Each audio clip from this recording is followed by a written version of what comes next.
Sabe quando você está lendo um livro e do nada percebe que deixou seus pensamentos te levarem e precisa voltar várias páginas para reler o que não prestou atenção? Ou quando você precisa muito fazer alguma coisa, mas de tanto pensar em fazer, acaba não fazendo? Pois é, essas coisas são muito mais comuns do que você pode imaginar.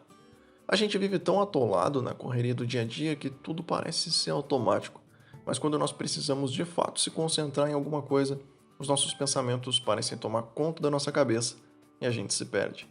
Na meditação, esse fluxo de pensamentos é conhecido como a mente de macaco, que são pensamentos que ficam pulando e pulando de um lado para o outro sem muito sentido. Então, como a gente pode, pelo menos, tentar controlar esses pensamentos? Será que existem meios ou estratégias para isso? Sim, hoje eu separei aqui 5 dicas incríveis para aqueles que, assim como eu, pensam demais. E na minha opinião, a última é a mais importante. Então, antes de qualquer coisa, se você gosta do meu conteúdo, deixa aquele likezinho para ajudar meu trabalho. Assim eu consigo me dedicar cada vez mais na produção desses vídeos e, consequentemente, você recebe cada vez mais ideias como essa. E aí, tudo bem? Meu nome é Gabriel e este é o Psicologicamente, um canal destinado à sua saúde mental e, é claro, ao seu autoconhecimento. Basicamente, nossos pensamentos podem ser guiados para 3 caminhos: para o passado, para o presente ou para o futuro. Geralmente, aqueles que são focados no passado nos geram angústias, os do presente, estresse, e os do futuro, ansiedade. Mas independente de qual mais te atrapalhe, existem algumas estratégias que podem te ajudar muito a lidar com esses pensamentos, desde que isso não seja algo tão grave e que realmente te afete muito. Se esse for o seu caso, o mais recomendado seria começar uma terapia. Mas de qualquer forma, vamos lá. A primeira dica é reconhecer.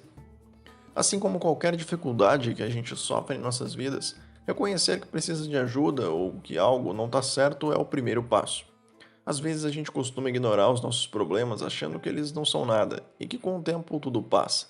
Mas é óbvio que as coisas não são tão simples assim. Lá no fundo, todo mundo sabe disso. Geralmente, isso acontece devido a situações em que a gente não consegue controlar, como o que uma outra pessoa sente por você, por exemplo. Esses dias eu fiz um vídeo sobre amor autêntico que exemplifica muito bem essa ideia. Eu vou deixar ele aqui no card para quando você terminar de assistir esse aqui. Assista o outro também, beleza? Portanto, não tenha medo de encarar os seus pensamentos ou as suas angústias. Se isso vem te prejudicando, significa que algo precisa ser resolvido. Ou seja, é a tua saúde mental te alertando. E aí, mano, vai ficar nessa aí até quando? A segunda dica é enfrentar. Depois que você reconhece que as coisas não estão no seu devido lugar, é hora de enfrentá-las. Como eu já disse no começo do vídeo, a terapia é uma das melhores escolhas. Mas se por algum motivo você não puder iniciar uma agora, tenta parar para pensar em como você poderia lidar com essas preocupações ou pensamentos em excesso. Às vezes eu costumo escrever em um papel os problemas que eu tenho, e embaixo as formas em que eu posso tentar resolver. Funciona? Às vezes sim, às vezes não, mas com certeza já pode te dar um ótimo norte para aquilo que pode ser feito ou não.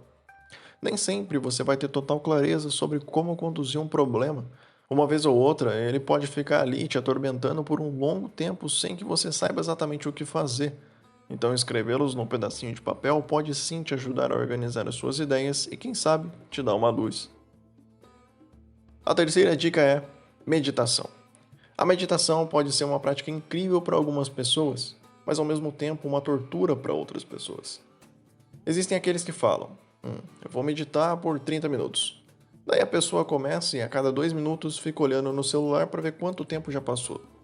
Isso é meditar? É óbvio que não.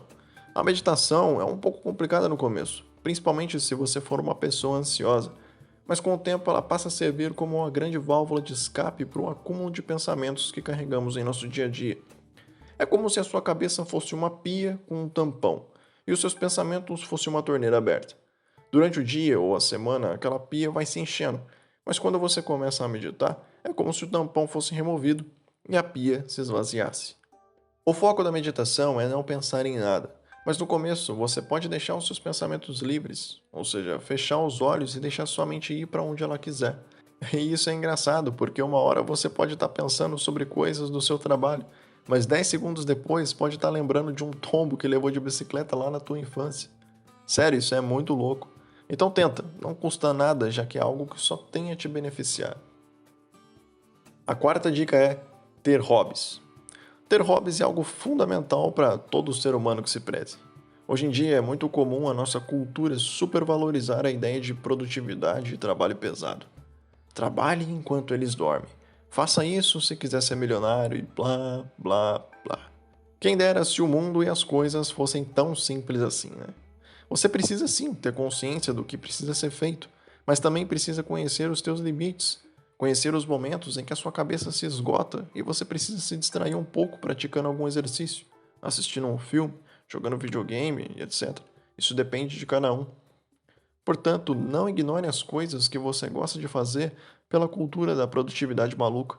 Isso explode a sua cabeça de pensamentos que no final não te levam a lugar nenhum. E a quinta e última dica é aceitar. Você precisa entender que todos nós somos humanos. Logo, pensar faz parte da nossa natureza. Então, tá tudo bem. A única coisa que você precisa estar atento é sobre as consequências que esses pensamentos vêm lhe causando. Em um estudo com pessoas que já vivenciaram um transtorno de ansiedade generalizada, qual envolve preocupações excessivas sobre um ou mais assuntos, mais de 90% das suas preocupações nunca se tornaram realidade. Esse é um resultado de quando nossos pensamentos tomam um caminho para o futuro que eu comentei lá no começo do vídeo, lembra? Quando você tem um pensamento, você pode tentar entendê-lo ou não. A tendência é tentar entender de forma automática, mas isso pode te deixar irritado e indicar uma dificuldade em aceitá-lo. Além disso, tentar entender essa ideia aumenta as chances dela reaparecer e, consequentemente, se tornar mais irritante ainda. Isso porque quanto mais você tenta não pensar em algo, mais você vai pensar. Eu já expliquei essa ideia em um outro vídeo sobre os superestímulos, que também vou deixar aqui no card, ok? Muitas pessoas se envolvem nesse ciclo de ansiedade sem perceber, e depois fica cada vez mais difícil lidar com esses pensamentos. Então, o que a gente pode fazer é tentar não se martirizar diante das nossas dificuldades. Mas se mesmo assim isso acontecer, tenta trocar a autocrítica excessiva pela autocompaixão. Como eu falei logo lá no início do vídeo, controlar os nossos pensamentos não é uma tarefa simples. Por isso eu sempre recomendo a terapia. Ela pode tornar sua aprendizagem mais fácil e ajustar tudo de acordo com a sua individualidade, o que pode trazer uma melhoria muito mais significativa e mais rápida, tanto para a sua saúde mental quanto para a sua vida como num todo. Curtiu? Quer o mapa mental dessa ideia? Para isso é só entrar no nosso grupo do Telegram, no primeiro link aqui da descrição, ok? Um grande abraço e até a próxima!